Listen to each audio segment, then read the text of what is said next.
In today's episode, let's pose the question, should you pay off your mortgage? I think every homeowner in the world dreams of paying off their mortgage. The question is it the smartest financial move? And that's what we're going to be talking about today. We're going to be answering the questions. When do mortgages absolutely need to be paid off early? When is the least effective time to pay down a mortgage? And why do people defy all mathematical logic and pay off a very low interest rate loan? We'll be answering those questions right now, so stick around.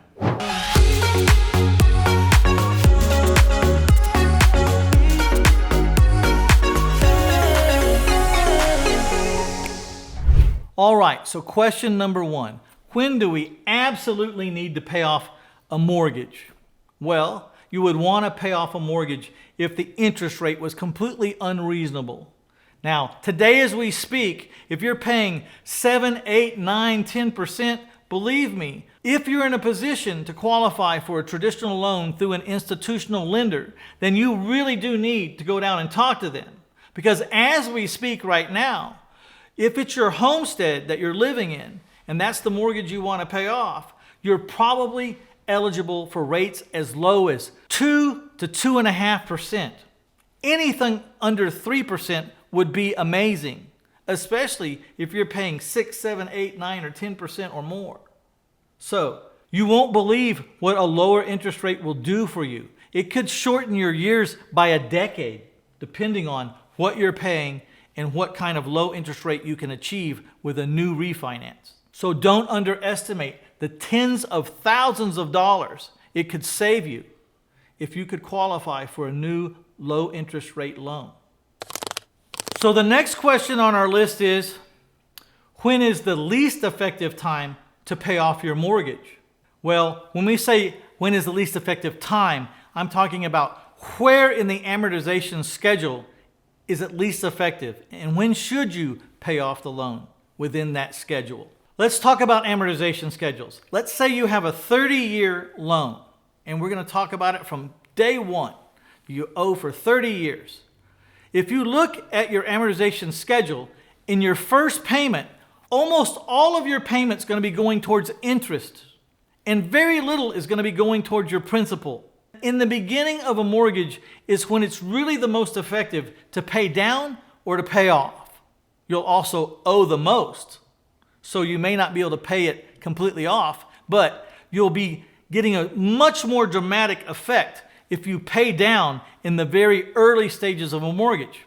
Imagine about year 15, and then you're looking at your payment and how much goes to principal and how much goes to interest. At year 15, your payment's about half and half. Half your payment's going towards the principal, half's going towards the interest.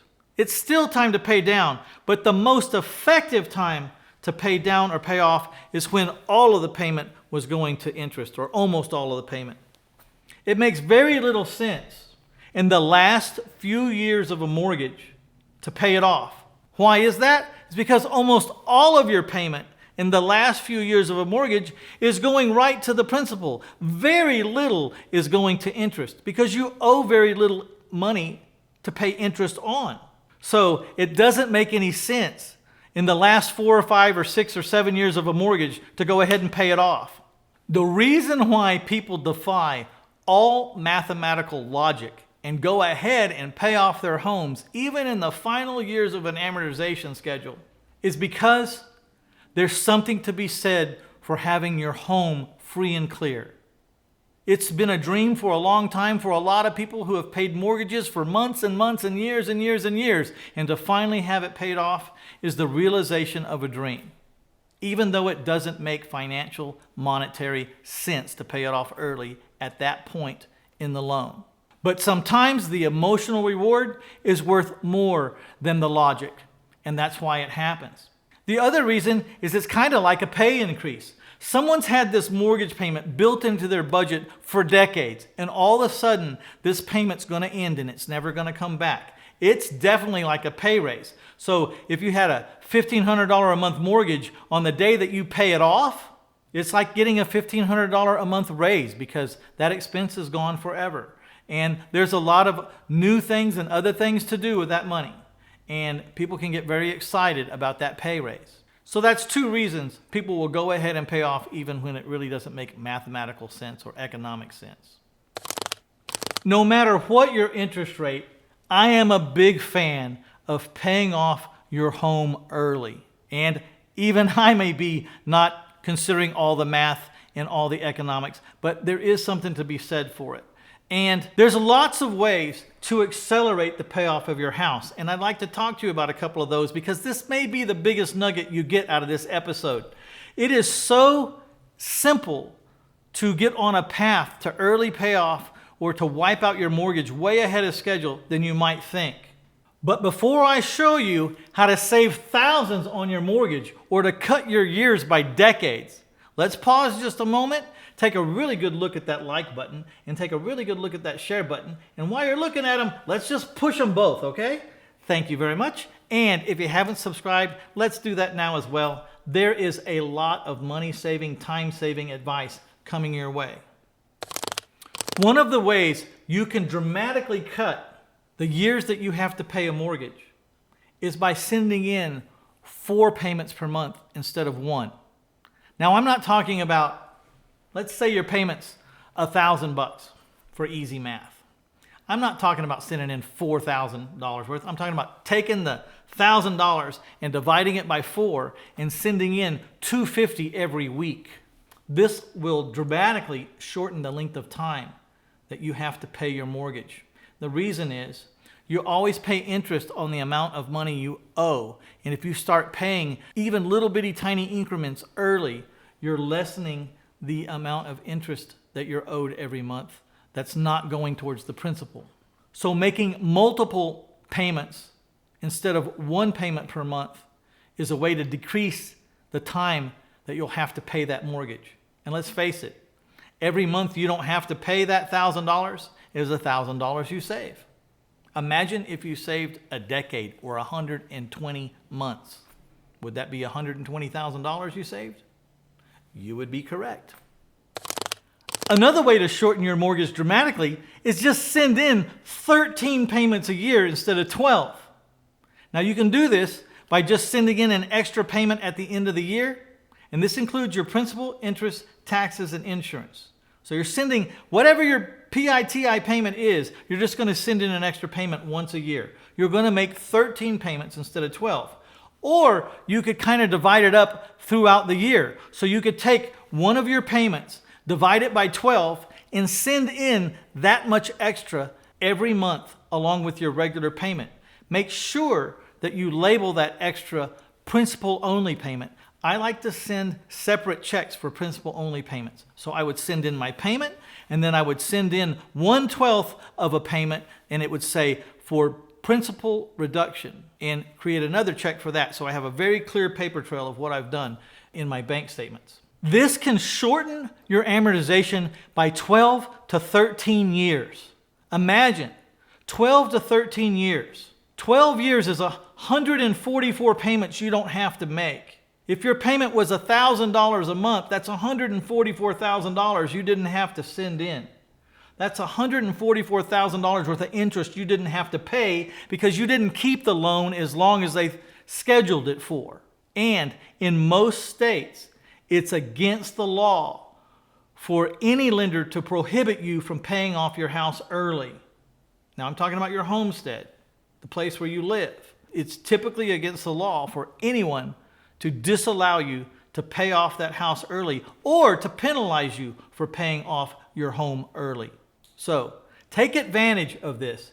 If you get accustomed to making 1 extra payment a year or 1/12 of an extra payment every month, it'll just become part of the routine of your life. And instead of going 30 years in a mortgage, you'll only go 17 or 16 or 15, depending. So that brings me to another little tip I might want to share with you right now as I'm thinking about it, right off the top of my head, as a matter of fact. There's kind of a general rule, and this applies to your homestead only, okay? Your homestead only, because your homestead is the only loan that they cannot disallow you to pay off early, and they cannot penalize you for paying off early on your homestead. So when you're borrowing money for your homestead, always borrow for as long as you can. And then you set yourself up on the amount of years you really want to have payments. So you borrow the money for 30 years, your payment's $1,500. But then you get an amortization schedule and you look at it and say, I'd really like to be paid off in 15 years. What do I got to send in every month to be paid off in 15 years? And it says you have to send in $2,000 or $2,100. If you deem that that's possible and you can do it, then just set yourself up on a 15-year payoff, even though your mortgage was designed for 30 years. The reason why we say always go with the longest amortization possible and then pay off on your own time frame is that if times get tough, and say there's a recession or you lose a job and you need to fall back on that smaller payment for a little while or indefinitely, you can always go back to the smaller payment. So set yourself up on a fast track, pay off early, bigger payment every month. But if times get tough or there's a rough spot, you can fall back on that 30-year amortization, write checks for the minimal amount that you have to write for. And then when things come back or when you regroup, you can start over again at the fast track payoff, but always have the comfort of being able to fall back on a lower payment. There's a lot of different ways to shortcut your mortgage. If you're interested in this, and you should be, Google it. Listen to some experts out there. There's at least 6 or 7 ways to shortcut your mortgage, and they are nothing short of phenomenal. Some of them are pretty simple, and some of them get a little more complicated, but are much more dramatic in your favor. So, if you're interested in this kind of stuff, then go study it. That's what the rich do. That's why the rich seem to get richer, is the rich study how to make the best use of their money and their time. So if you want to be like a rich person, then do what a rich person does and go study how to keep most of your money in your pocket and keep it out of other people's pockets. And for being here at the end with me, I would like to give away a free private money webinar. I have raised over $26 million in private lenders, and that's how I function. That's how I buy my houses. And I buy my houses 100% with other people's money. These private lenders are critical to my business, and they are held in very high esteem by yours truly. I'd like to teach you how to find your own private lenders, because when you find your own private lenders and you do not have to beg banks for money, it's going to change your life immensely. In fact, the name of my own private money course is Private Money Changes Everything, and I named it that for a reason. It does. It changes everything. So check it out. Go to 1000houses.com/free-stuff. Scroll up and down the homepage there at all the free stuff you can get and click on the link that says Private Money Webinar. And it'll be digitally downloaded to you just like that, and you will be all the smarter for doing it. This is Mitch Stephen. I'm out of here.